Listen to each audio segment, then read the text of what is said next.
おはようございます。今回はイサム塗料のラクトギパテレビュー動画、色付け動画、検証動画の3本セットでお送りしようと思います。ちなみに僕はこの時ラクトギパテを買ってそのままずっと使っています。できるだけコンパクトにまとめていますので、ぜひご視聴ください。では行ってみましょう。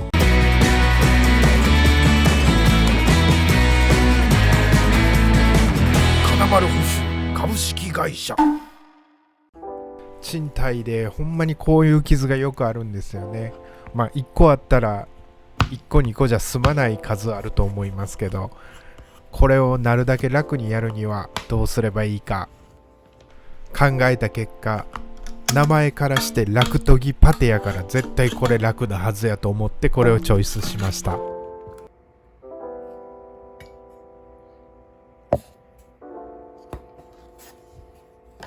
この中間パテペーストっていうのが硬化剤みたいです。使用期間は6ヶ月です。硬化剤が赤くて混ぜて固まるとほんのりなんか木の色のような感じになってました。木部の補修するには結構いいかもしれません。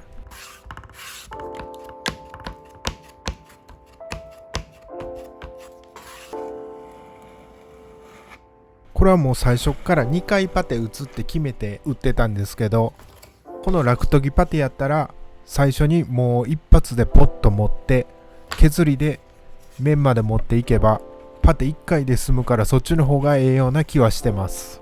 これで乾燥させて研磨していきます。サンドペーパーは180番を使っているんですが、全然力入れずに研磨してます。使っているのは上下運動の力だけです。削ってみた感想はほんまにラクトギパテです。結構楽に研げるので、これからも使っていこうかなと思っています。でも固まるのが若干ちょっと時間かかったような気がしたので、引っかかるのはそこだけです。別作業があれば先にパテを打っておいて、別作業終わった後に硬化しているっていう状態が理想的です。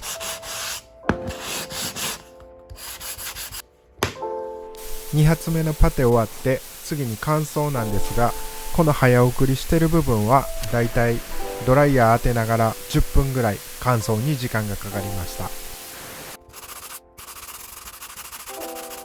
結構持ってしまったので、研磨はしっかり慎重に時間をかけてやっています。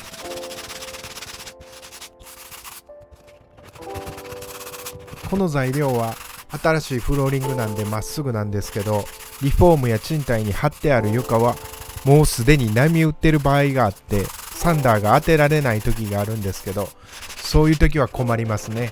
余計このラクトギパテがいいような気がします。これで綺麗に形ができました。結構広い範囲の色付けになるんで大変になると思いますが、頑張っていきます。多分人によってはいろんな塗り方あると思うんですが、僕の場合はベースの色を塗ってから木目描いていくのが一番やりやすいですね。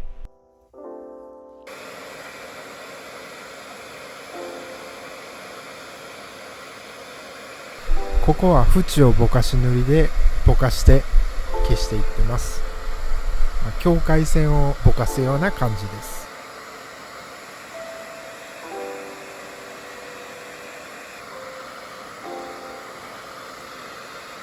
この時点で傷の部分は単色に塗って、縁はボケてるっていう状態が一番ベストです。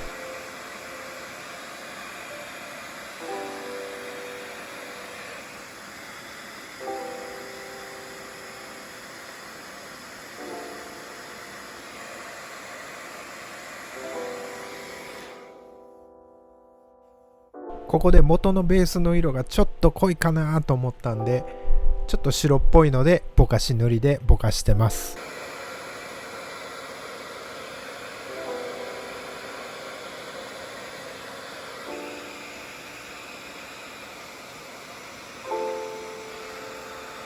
これぐらい塗ってだいたい濃さがマシになってきましたね。これは濃い木目と濃い木目の間の白い木目を入れていってます。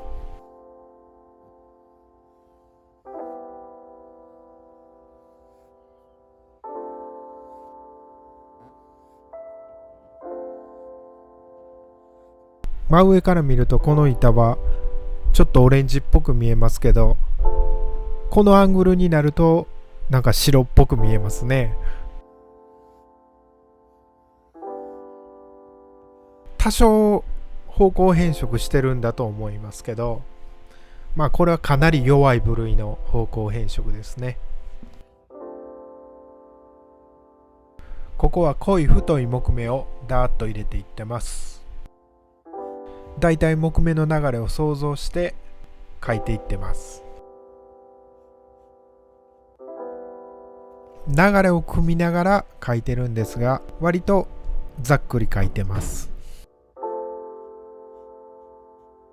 濃い線を入れすぎてしまったりはみ出してしまったりした場合、ベースの色でその部分をトントンと消してください。ここは濃い木目の中の最も濃いところの色を入れていってます。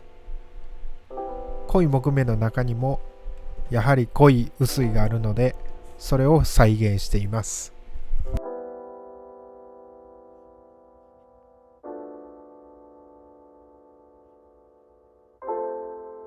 薄い木目のところにもシャッシャッと濃い木目がいってたりするので、それも再現しています。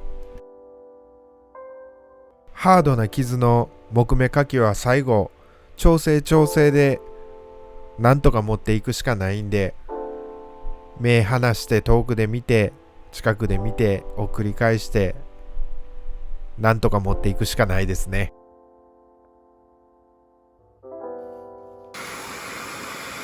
ここはシャバいオレンジっぽいので、上からぼかし塗りで軽く色をのせていってます。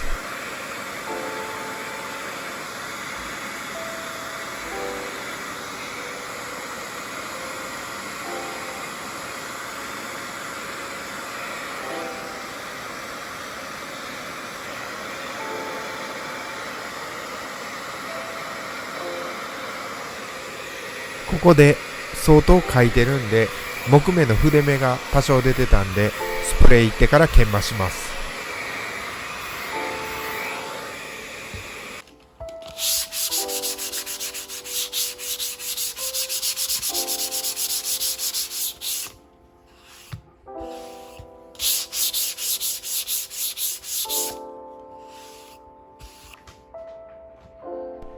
この辺から最後までもう本当の微調整です。このフローリングでの微調整のやり方は、濃いところに薄めの色やハイライトを細い線で入れていったり、薄いところに濃い色を細い線で入れていくような形で入れていってます。なかなか感覚なんで難しいですが、細い線で入れていくというところがポイントです。木目描きで一番重要なのは、周りのパターンを真似することです。周りの木目をよく見て、そのパターンにできるだけ近づくように塗っていくと、リアルな木目になっていくと思います。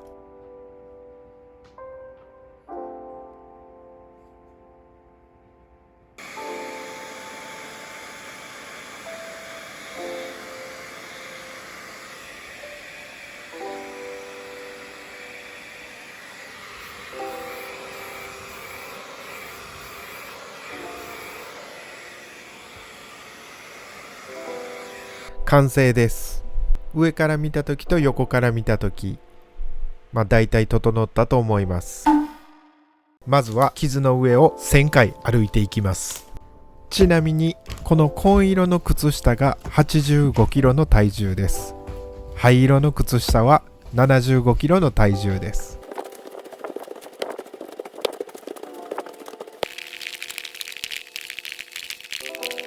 ここでフローリングの端っこの方が割れてきましたが、ここはメスザネで、本来ならオスザネが噛んで、ここは空洞ではない状態なので、これはノーカンにします。ですが、薄い下地とパテだけでは脆い気がします。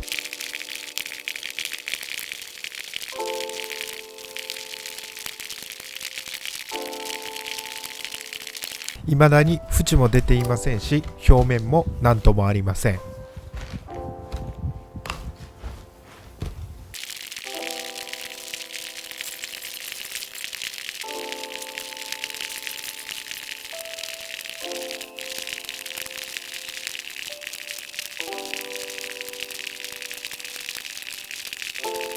500回踏んでもほぼ変わりはありません。50倍速の早送りの動画になるとフレームに入ってなくて踏んでないように見えますが、しっかり踏んでいますのでご安心ください。ほぼ変わりませんのほぼの意味は、表面が靴下との摩擦で摩耗してツルツルになっていました。2倍速、3倍速、4倍速、5倍速、6倍速。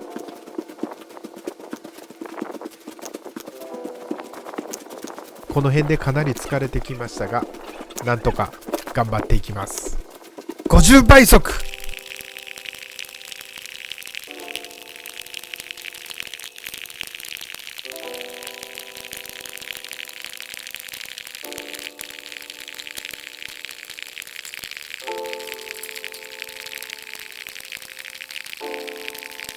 ここで1000回踏んでるんですが、全然変わりはありません。追加で約200回ぐらい踏んでいきます。100倍速。やはり踏むぐらいでは何も変わりませんでした。歩いてダメならプロレス技のストンピングをします。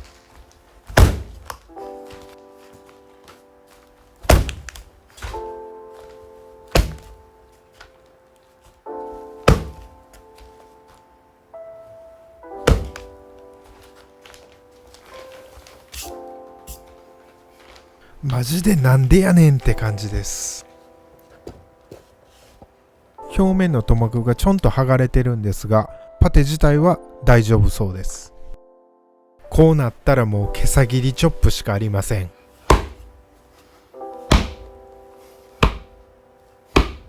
もうなんで壊れへんねん。もう会心の一撃しかありません。次で絶対壊す。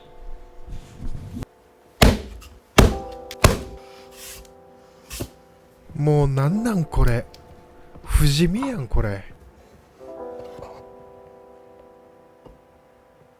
もうこれはイサム塗料じゃなくて不死身塗料です。不死身塗料の不死身パテです。もう奥の手を使うしかありません。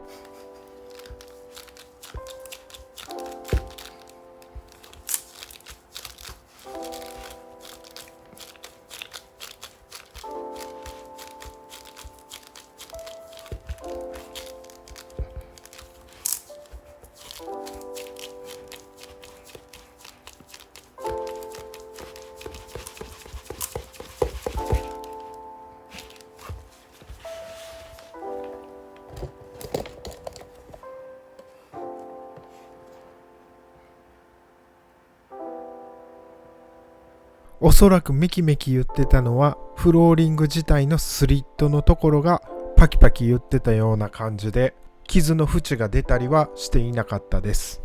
塗膜には薄く2本ひびが入ってました。